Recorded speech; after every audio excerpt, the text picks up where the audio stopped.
새해를 맞이하면 달력의 제일 첫 번째 달이 1월 달이죠. 1월 달을 영어로는 제뉴어리라고 부르는데, 이 제뉴어리라고 부르는 것은 어원이 어떻게 되었나 살펴보면, 로마 신화에 나오는 제이너스라고 하는 신이 있습니다. 라틴 말로는 야누스라고 보통 불리는 야누스라는 신의 이름인데요. 영어식 발음으로는 제이너스라고 하는 신입니다. 로마 신화에 나오는 이 신의 이름에서부터 이 제뉴얼이라고 하는 1월달, 제뉴얼이라고 하는 달의 이름이 어원이 거기서부터 왔다고 합니다. 이 신화에 나오는 이 야누스라고 하는, 이 제이너스라고 하는 신은 특징이 얼굴이 두 개 있습니다. 얼굴이 앞에 뒤에 동시에 있습니다.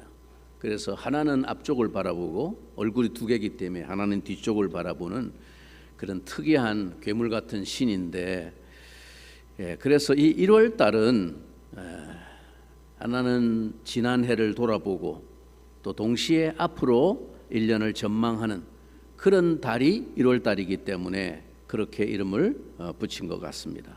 우리도 작년에 주님 앞에서 부끄러웠던 모든 잘못들을 되돌아보고 회개하고, 또 한편으로 우리에게 주신 이 새 한 해를 주님의 뜻대로 살아갈 수 있도록 다짐하는 그런 시간이 되었으면 좋겠습니다.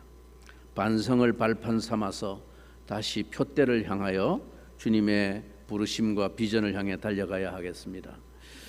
이제 우리 모두는 육신의 나이를 한 살씩 더 먹었습니다. 흔히들 사람이 나이를 먹게 되면 나이값을 해야 한다, 그렇게 말들을 합니다. 나이값을 한다는 게 뭡니까? 나이를 먹은 만큼 더 자라고 변화되고 성장한 표가 나야 된다, 그런 뜻이죠. 그래서 그런 변화와 성장의 증거가 나이를 먹었음에도 불구하고 전혀 나타나지 않는 사람을 보고 우리는 흔히 뭐라고 말합니까? 저 나이값을 못한다. 저 나이값을 못한다. 저 인간 저 나이값도 못한다. 우리가 그렇게 말들을 합니다. 우리는 또 한 해를 보내고 이 새해를 맞으면서 주님 앞에서 우리의 영혼의 나이값에 대해서 좀 돌아보고 다짐하는 그런 시간이 되어야 하겠습니다. 오늘 우리가 읽은 이 베드로 후서의 맨 마지막 구절 한 절을 우리가 읽었습니다만, 이 베드로 후서를 처음부터 우리가 읽어보면 베드로 사도가 자기 일생의 어떤 오점에 관해서 잊을 수 없는 마음속에 어떤 기억을 갖고 있었다는 점을 짐작할 수 있습니다. 여러분, 오늘 읽은 베드로 후서 두 장만 앞으로 넘기면 1장 첫머리를 한번 보시기 바랍니다. 베드로 후서 1장, 그 중에서 10절을 우리 한번 한 목소리로 한번 읽어보겠습니다. 1장 10절 다 같이. 그러므로 형제들아, 더욱 힘써 너희 부르심과 택하심을 굳게 하라. 너희가 이것을 행한즉 언제든지 실족하지 아니하리라. 여기서 베드로가 실족이라는 단어를 쓰죠. 실족. 이 단어는 베드로 사도에게 있어서 각별히 뼈아픈 기억을 간직한 단어입니다. 그에게 이 단어는 트라우마가 되었을 것입니다. 그 새벽 닭 울음소리와 함께 그의 마음에 깊이 새겨진 그 참담한 실족의 기억은 지울 수 없는 트라우마였을 것입니다. 그러나 그는 이제 인생을 마감할 시점이 다가왔을 때 이제 그 트라우마를 극복하고 간절한 진심을 담아서 유언과도 같이 오늘 다시 이 말을 꺼냅니다. 베드로 사도가 이 편지를 쓴 시점이 거의 말년이라고 생각됩니다. 오늘 1장 14절을 또 한번 보시면, 이는 우리 주 예수 그리스도께서 내게 지시하신 것 같이 나도 나의 장막을 벗어날 것이 임박한 줄을 알미라. 무슨 말입니까? 베드로가 지금 자기의 죽음이 곧 다가왔다는 것을 예감하고 있는 겁니다. 장막을 벗을 날이 임박했다는 것을 내가 알고 있다. 그래서 육체의 장막을 벗어날 때가 나에게 가까워져 오고 있다. 그래서 베드로 이 후서는 베드로의 유언 같은 마지막 편지라고 할 수 있습니다. 이 유언과 같은 마지막 편지에서 베드로 사도가 힘주어서 성도들에게 강조하고 당부하고 싶은 말씀의 결론, 그 교훈의 주제가 뭘까요? 오늘 우리가 읽었던 본문 3장 18절 마지막 절을 다시 한번 읽어보시면 뭐라고 말합니까? 오직 우리 주 곧 구주 예수 그리스도의 은혜와 그를 아는 지식에서 자라가라. 영광이 이제와 영원한 날까지 그에게 있을지어다. 한마디로 뭐라고요? 자라가라. 이게 베드로 사도가 마지막으로 성도들에게 남긴 유언의 말씀입니다. 자라가야 된다. 자, 그런데 우리의 신앙이 지속적으로 건강하게 성장해 가기 위해서는 무엇이 필요할까요? 오늘 사도 베드로는 자기 일생의 경험에 반추하여 이 신앙 성장에 절대적으로 필요한 두 가지 요소를 오늘 이 마지막 절에서 강조하고 있습니다. 3장 18절 가만히 자세히 보세요. 오직 우리 주 곧 구주 예수 그리스도의 은혜와, 첫째로 이 은혜라는 단어를 씁니다. 은혜와 그 다음에 뭡니까? 그를 아는 지식에서 자라가라. 그러니까 우리의 신앙이 성장하고 자라가기 위한 필수적인 두 가지 요소, 뭘 강조합니까? 은혜가 있어야 된다. 은혜, 그 다음에 뭡니까? 지식. 이 두 개의 단어를 강조하고 있는 것을 볼 수 있습니다. 어떻게 우리의 신앙이 제대로 성장할 수 있을까? 어떻게 자라갈 수 있을까? 어떻게 점점 나이 값을 더해갈 수 있을까? 첫 번째는 은혜라는 것입니다. 즉 예수 그리스도의 은혜를 받아야 된다. 은혜를 사모해야 됩니다. 우리 기독교 신앙은 처음부터 은혜로 시작되는 것입니다. 너희가 그 은혜를 인하여 믿음으로 말미암아 구원을 얻었나니 이것이 너희에게서 난 것이 아니요 하나님의 선물이라. 우리의 구원이 처음부터 은혜로 시작된 것입니다. 이 하나님의 은혜는 우리가 구원받은 것만이 은혜가 아니고 우리가 일생을 살아가면서 날마다 살아가는 삶의 과정에 있어서도 우리는 주의 은혜를 필요로 한다는 사실입니다. 여러분, 신앙이 자란다는 것은 이 하나님의 은혜를 깨달을 때 시작이 됩니다. 교회 아무리 나와도 이 은혜에 대한 깨달음이 없으면, 영혼의 부딪힘이 없으면, 이 은혜에 대한 감격이 없이는 신앙은 결코 자라나지 않습니다. 그냥 교회 생활이 익숙해지는 거예요. 그걸 여러분 신앙이 성장했다고 착각하면 오산입니다. 전혀 신앙하고 상관없습니다. 그냥 교회 생활에 익숙해지는 거예요. 그렇게 10년, 20년, 30년 죽을 때까지 계속 그렇게 살 수도 있습니다. 그런 사람이 부지기수입니다. 신앙이 전혀 자라지 않습니다. 왜요? 은혜를 깨달은 게 없기 때문에. 기독교 신앙은 은혜를 깨닫는, 은혜에 대한 감격이 없이는 신앙은 시작되지 않습니다. 당연히 성장은 안 되는 거죠. 그래서 사도 바울이 쓴 또 다른 편지 골로새서를 읽어보면 골로새서 1장 6절에 바울 사도가 이 골로새 교회를 향해서 이렇게 말합니다. 1장 6절, 이 복음이 이미 너희에게 이름에 너희가 듣고 참으로 하나님의 은혜를 깨달은 날부터 너희 중에서와 같이 또한 온 천하에서도 열매를 맺어 자라는도다. 우리 신앙이 언제부터 자란다고 그럽니까? 복음 듣고 나서 참으로 하나님의 은혜를 깨달은 날부터, 이게 하나님의 은혜구나 라는 걸 깨달은 날부터, 예수님의 복음을 귀로 듣고 참으로 하나님의 은혜를 깨달은 순간부터 열매를 맺고 믿음이 자라기 시작했다. 이렇게 바울 사도는 말씀하고 있습니다. 그렇습니다. 이 은혜에 대한 깨달음, 은혜를 깨달은 사람이 또 더욱 은혜를 사모합니다. 어떤 마음이 은혜를 사모하는 마음일까요? 은혜에 대한 기대, 사모함이 어떤 것인지 가장 극적으로 가르쳐 주신 사건이 하나 있습니다. 마태복음에 보시면 예수님이 어느 날 이방인인 수로보니게 여인을 만난 이야기가 나옵니다. 기억나십니까? 수로보니게 여인의 이야기. 주인의 상에서 떨어지는 부스러기라도 족하겠다는 그 여인의 사모함에 대해서 주님이 보인 반응이 무엇이었습니까? 내 믿음이 크도다. 야, 너 정말 믿음이 크구나. 여러분, 어떤 사람이 은혜를 사모합니까? 어떤 마음이 은혜를 사모하는 마음입니까? 한마디로 이 수로보니게 여인과 같이 가난한 마음입니다. 겸손한 마음입니다. 절대로 교만한 마음에는 은혜에 대한 목마름이 생겨나지를 않습니다. 어떤 사람이 샘을 판다고 그럽니까? 목마른 사람입니다. 이 마음에는 감사가 있습니다. 감사가 사라진 마음에는 절대로 겸손히 둥지를 틀 수 없습니다. 성령이 주시는 성품의 열매는 항상 긍정적입니다. 사랑하시는 여러분, 어떤 사람이 신앙이 자라갈까요?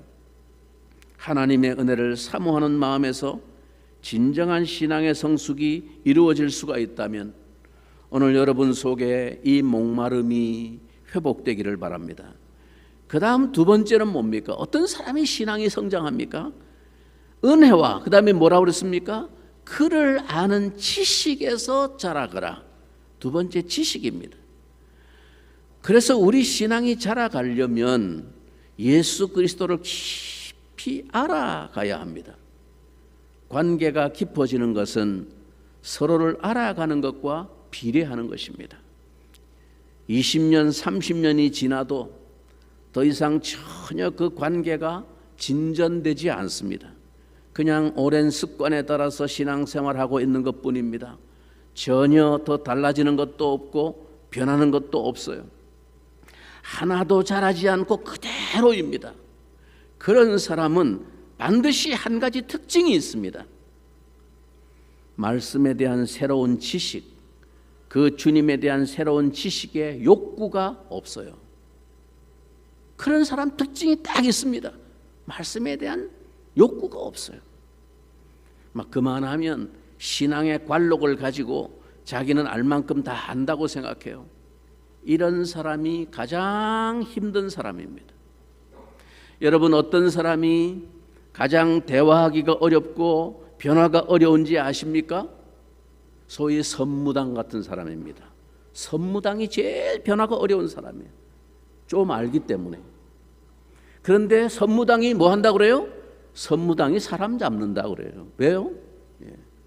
알긴 좀 아는데 진짜 아는 게 아니기 때문에 어설프게 흉내내다가 사고 친다는 거예요. 그래서 선무당이 사람 잡는다, 그런 속담이 생긴 겁니다. 어떤 사람입니까? 삶의 현장에서 어깨너머로 기술을 배우고 경험을 가진 사람, 이런 사람은 나름 상당한 기술과 실력과 아는 것이 있습니다. 그래서 이런 사람들이 대부분 고집이 셉니다. 자기가 실전에서 경험으로 터득한 지식과 기술이기 때문에 상당한 자부심이 있습니다. 그런데 이런 사람들의 특징 가운데 하나가 대부분 매뉴얼을 무시하고 안 봅니다. 그래서 종종 상식적이고 과학적인 원리를 무시합니다. 원리를 배우고 보다 깊이 있는 전문 지식을 배우는 것을 자기는 이미 다 알고 있다고 생각해서 무시합니다. 그러다가 간혹 위험한 실수와 사고가 생깁니다. 교회 안의 신앙의 세계에도 이런 사람들을 많이 보게 됩니다. 저는 아마도 이 베드로의 체험과 고백이 그러하지 않았을까 생각합니다. 베드로는 자타가 공인하는 예수님의 수제자였습니다.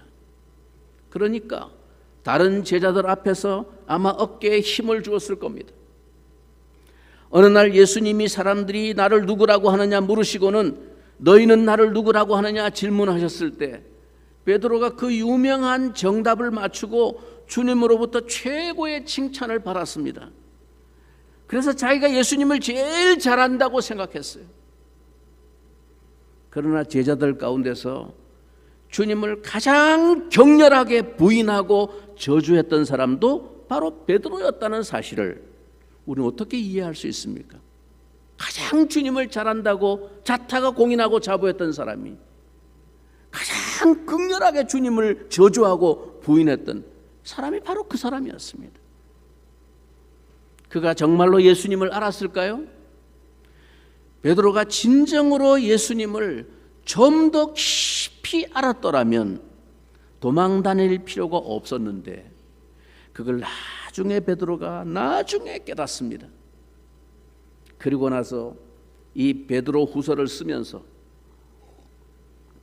그 마지막 편지 첫 번째 부분에서 베드로가 어떤 단어를 애써 강조하는지를 한번 주목해 보십시오. 베드로 후서의 첫머리로 한번 가보세요. 1장 2절입니다.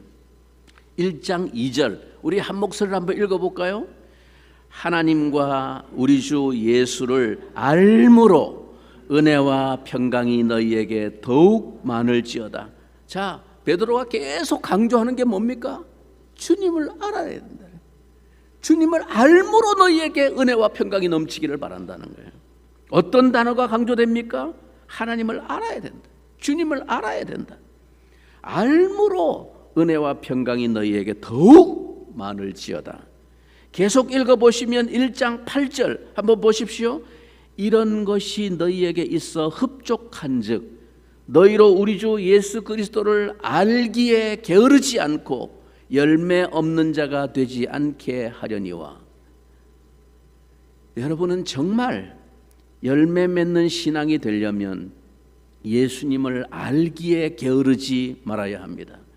예수님을 아는 일에 게으르지 마십시오.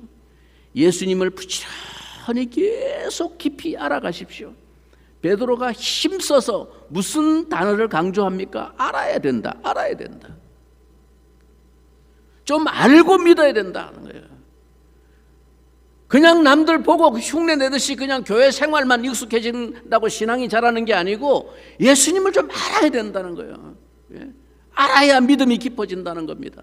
그걸 베드로가 한 맺힌 사람처럼 자기의 실수가 그거였기 때문에 한 맺힌 유언을 지금 마지막으로 남기는 거예요. 그래서 계속 알므로 알아가기에 알므로 계속 얘기하는 겁니다. 자라가야 된다. 어떤 사람은 특별한 체험을 합니다. 체험으로 예수님을 만날 수가 있습니다. 그러나 체험이라고 하는 것은 굉장히 주관성이 강하기 때문에 어떤 경우에는 흔들릴 수가 있습니다. 이런 사람은 아까 예를 들어 말한 것처럼 현실에서 경험으로 배운 사람으로 비유할 수 있습니다. 이건 정말 소중한 은혜이고 귀한 경험임에 틀림이 없습니다. 그러나 언제나 그것이 전부가 아님을 기억해야 됩니다. 자기가 배우고 경험한 그것이 알고 있는 것이 전부가 아니라는 것을 늘 우리가 기억해야 됩니다. 베드로는 놀라운 체험들을 많이 했지만 체험했다고 해서 베드로가 신앙생활을 견고하게 흔들리지 않고 했습니까? 아니에요. 그걸 나중에 가서야 베드로가 깨달은 거예요. 나중에 가서 내가 온갖 체험 다 했다.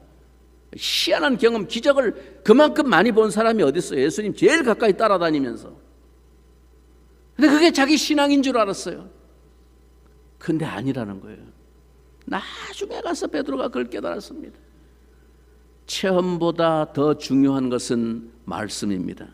그래서 베드로후서 1장 16절부터 계속 강조되는 내용을 보시면 우리 주 예수 그리스도의 능력과 강림하심을 너희에게 알게 한 것이 교묘히 만든 이야기를 따른 것이 아니요 우리는 그의 크신 위엄을 친히 본 자라. 우리는 주님의 놀라운 위엄을 눈으로 친히 목격하는 체험을 했다. 우리는 그 다음에 17절을 보면 지극히 큰 영광 중에서 이러한 소리가 그에게 나기를 이는 내 사랑하는 아들이요 내 기뻐하는 자라 하실 때에 그가 하나님 아버지께 존귀와 영광을 받으셨느니라. 하늘에서 나오는 하나님의 음성을 친히 들었다. 이는 내 사랑하는 아들이고 내 기뻐하는 자다. 이어지는 18절에 보시면 이 소리는 우리가 그와 함께 거룩한 산에 있을 때에 친히 이 소리를 들었다. 여러분, 예수님의 놀라운 모습이 나타나고 그리고 예수님을 향한 하늘의 음성이 들려오는 이 신비한 체험, 베드로가 어디서 했습니까? 변화산에서. 예수님이 누구와 더불어 거기 나타났습니까? 모세와 엘리야와 나타나고 변화되어지고 눈이 부시도록 변화되어진 그 영광을 자기들의 눈으로 보았습니다. 그 체험이 너무나 놀랍고 신기해서 베드로는 영원히 거기를 떠나고 싶지 않았습니다. 그래서 여기 초막을 짓고 영원히 살고 싶습니다. 그런데 이 놀라운 체험을 했음에도 불구하고 그 다음 절 19절을 보면 또 우리에게는 더 확실한 예언이 있어 어두운 데를 비추는 등불과 같으니 날이 새어 샛별이 너희 마음에 떠오르기까지 너희가 이것을 주의하는 것이 옳으니라. 무슨 얘기입니까? 내가 이런 놀라운 체험을 하고 놀라운 소리를 들었지만, 신비한 음성을 들었지만, 그러나 우리에게는 더 확실한 예언이 있다. 이것을 주의하는 것이 중요하다. 뭡니까? 말씀입니다. 하나님의 말씀, 흔들림이 없는 말씀, 태초부터 지금까지 불변하시는 그 말씀, 이 말씀을 가까이 하고 이 말씀을 읽고 묵상하고 공부하고 알아갈수록 우리가 정말 주님을 더욱 더 깊이 알게 되는 것입니다. 그래서 우리 교회는 내년에 50주년을 맞이하면서 진짜 성장에 합당한 열매를 맺어가기 위해서 주일학교부터 어른들까지 다 같이 말씀 통독 훈련을 올 한 해 목회적인 초점으로 삼고 전 교회적으로 운동을 전개하려고 합니다. 1년 동안 전 교인이 다 함께 매일 성경을 통독하도록 가이드북을 만들려고 지금 준비하고 있습니다. 아마 1월 말쯤 되면 완성이 되어서 2월 달부터 그 가이드북을 가지고 전 교인이 같이 통독할 수 있을 것으로 생각합니다. 코로나 이후 한동안 중단되었던 평일 성경대학도 준비되는 대로 다시 개강하려고 지금 생각하고 있습니다.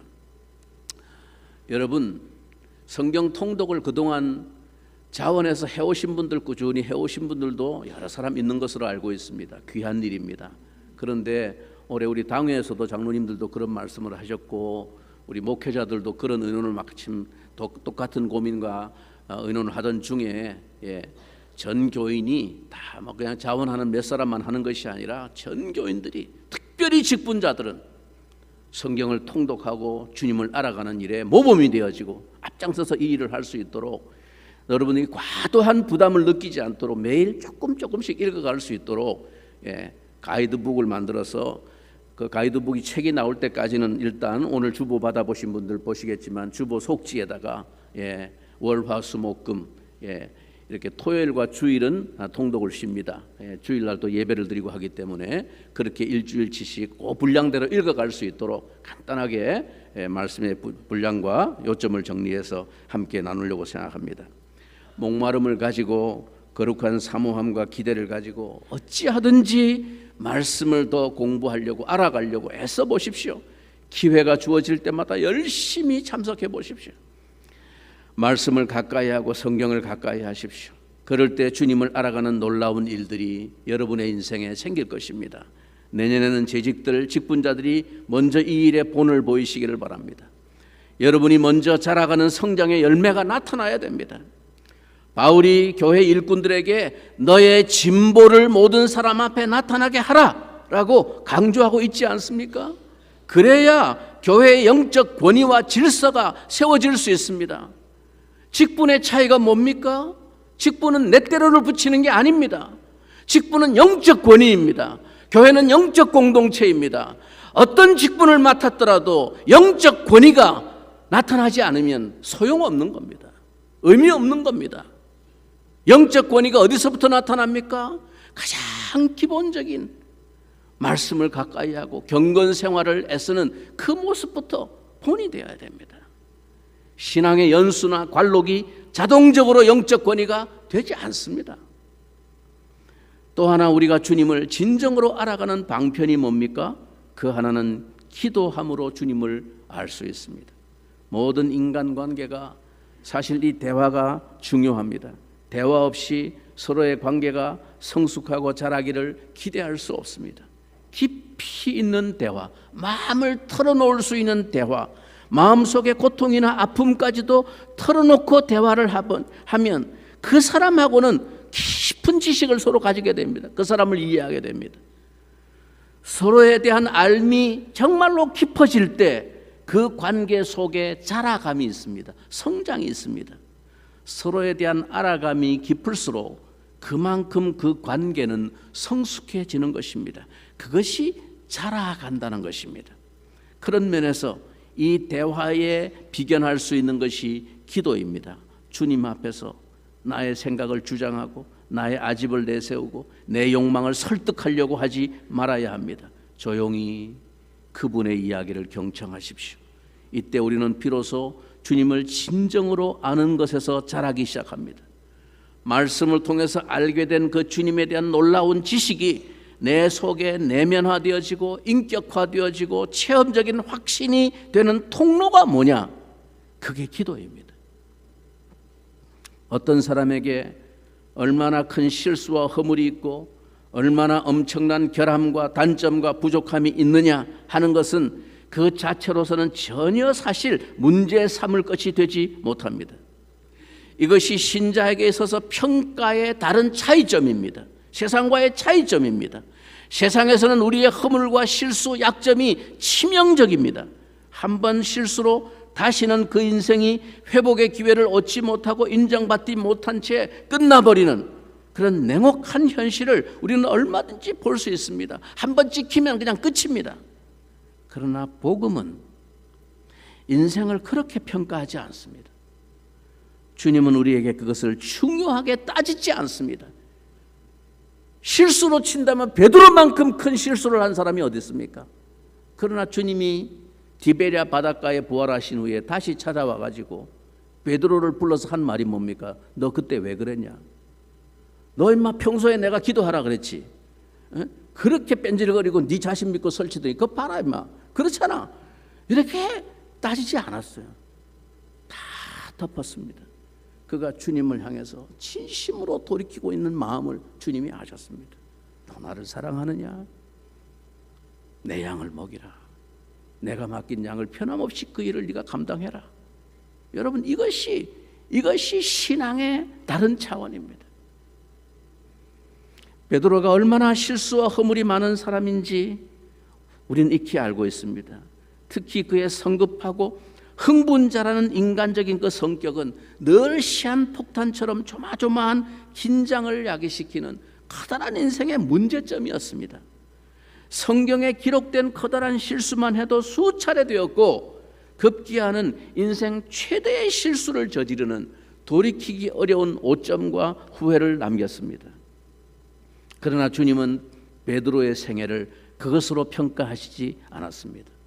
약속하신 대로 천국의 열쇠를 그에게 맡기셨습니다.